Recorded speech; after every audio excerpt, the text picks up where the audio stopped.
So, at the time of me recording this is about an hour and a half after the Brooklyn Nets, basically the Kevin Durant Nets, lost to the Milwaukee Bucks in Game 7 of the conference semifinals. And it really is a strange loss for the Nets to endure because even though James Harden is hurt, even though Blake Griffin is not the guy he used to be, even though Bruce Brown is probably, it's weird to say it, but Bruce Brown might have been the second best player through the whole series for this team.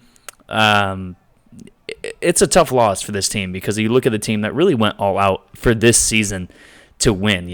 They trade for James Harden. They signed Kevin Durant and Kyrie Irving last year. They get Blake Griffin during the year. They signed LaMarcus Aldridge during the year, who, even though he did not finish the season, was part of this machine that was supposed to win the finals this year.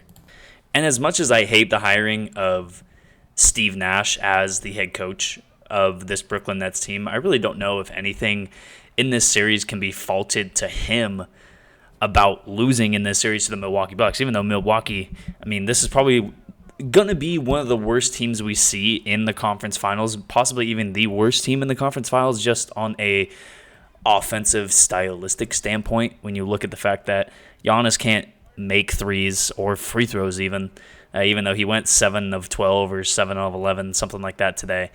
Jrue Holiday and Chris Middleton really struggled this series, and they have struggled through most of the playoffs.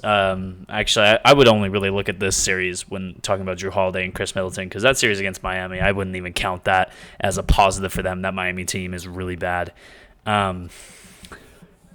This is a really tough loss for Brooklyn because this was supposed to be the year, like I said. And the Brooklyn Nets share the same fate that every other team who has lost in the playoffs and who didn't make the playoffs. They share the same fate as that team. They did not win the finals. They need to figure out what to do to win the finals next year. I think, if anything, that this team should learn is that having all of your assets invested into 3 guys for an entire season is just not worth it, because even though James Harden and Kyrie Irving and Kevin Durant did not play for, I think they each probably missed about between 15 to 30 games during the season. Even though they had a little bit less of a workload, even in the season that was shortened, and for guys like Kevin Durant and Kyrie Irving, who were not playing in the playoffs last year, their season effectively ended last year around March. James Harden was playing in the playoffs last year, but that team in Houston was not very good. And he basically had a free first 4 weeks of the season of not playing as well. So, yes, there is a factor of this team had some rest during the year. Just having 3 guys that are the only guys really on the court to do everything, I think they saw that it just does not lead to a successful postseason run. Now, am I saying that one of these 3 guys needs to be traded? I don't know. I don't know if one of these 3 guys needs to be traded, because I think if you do try to trade at least one of them, you could get 2 to 3 guys.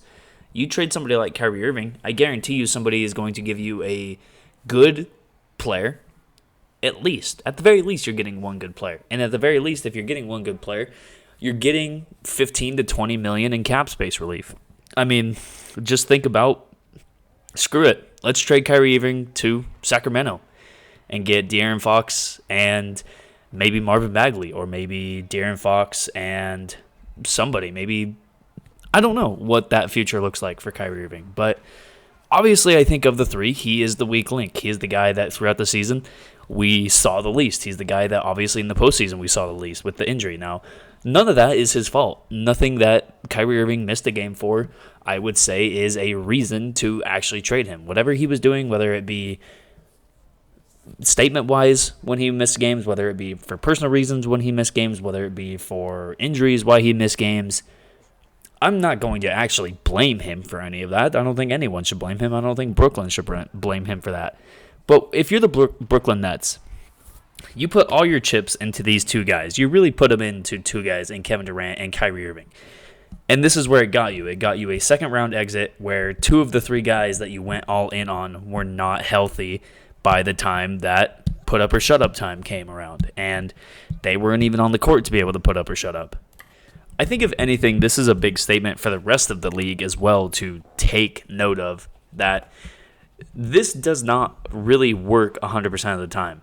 It's kind of like a 60-40 whether or not it's going to work. It's the same exact thing that happened in Golden State when Kevin Durant was there.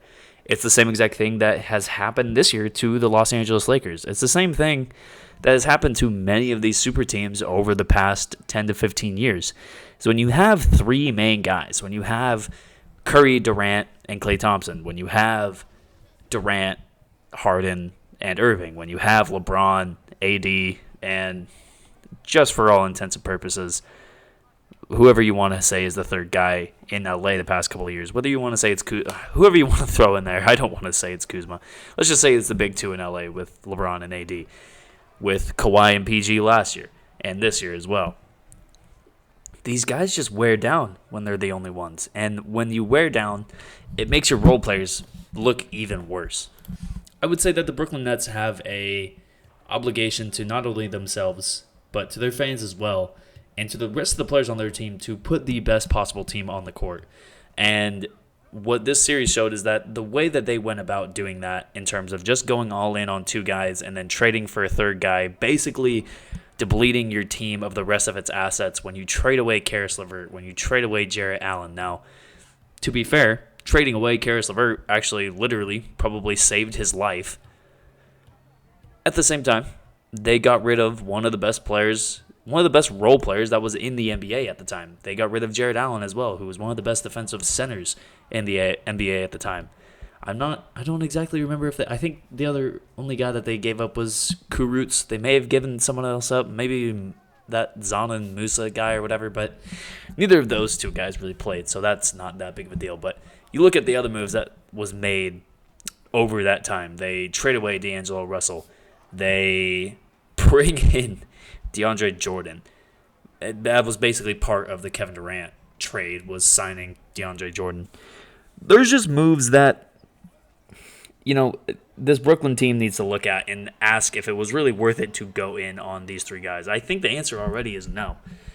And I don't know if the problem or the question to that answer is, do one of these guys need to be traded? Because I don't think Kevin Durant should be in that conversation. He obviously was the only guy that was there actually playing on two good legs throughout this whole season. I would say either Harden or Irving. You need to actually look at letting one of those guys turn into two or three players. Because if you can get two or three guys out of either one of those guys, it's going to be a good look for this team, both on and off the court. Honestly, watching the end of this series, I turned into a Milwaukee Bucks fan for the rest of this postseason because, I almost thought that this game was rigged for about an 8-minute stretch there in the fourth quarter when literally there were no calls being called for the Milwaukee Bucks, whether it be offensively, whether it be defensively. They just had a lot of shit go against them from the refs that game. But they pulled it out. I've really found myself, I probably was annoying my neighbors in my apartment complex just rooting for this Milwaukee Bucks team when Drew Holiday went off for about a 5-point stretch there late in the fourth, when Chris Middleton was really the only other guy other than Giannis and Drew Holiday putting in solid minutes, when PJ Tucker was playing tough defense on KD, when Brook Lopez was actually finally doing something in the last 2 minutes of overtime, when Pat Connaughton, I don't know what Pat Connaughton did, but he was on the court. I found myself really rooting for this team. And that's what super teams like Brooklyn does, is make you root for the underdog, make you root for teams that probably shouldn't win. And they succeeded. Really, the only thing that they succeeded in doing was that. With everything being said, that's going to be the video for me. I hope you all enjoyed it. If you did, make sure you leave a like. If you didn't, make sure you leave a dislike. Any feedback from you at this point is much appreciated. And I'll see you in the next video. Peace.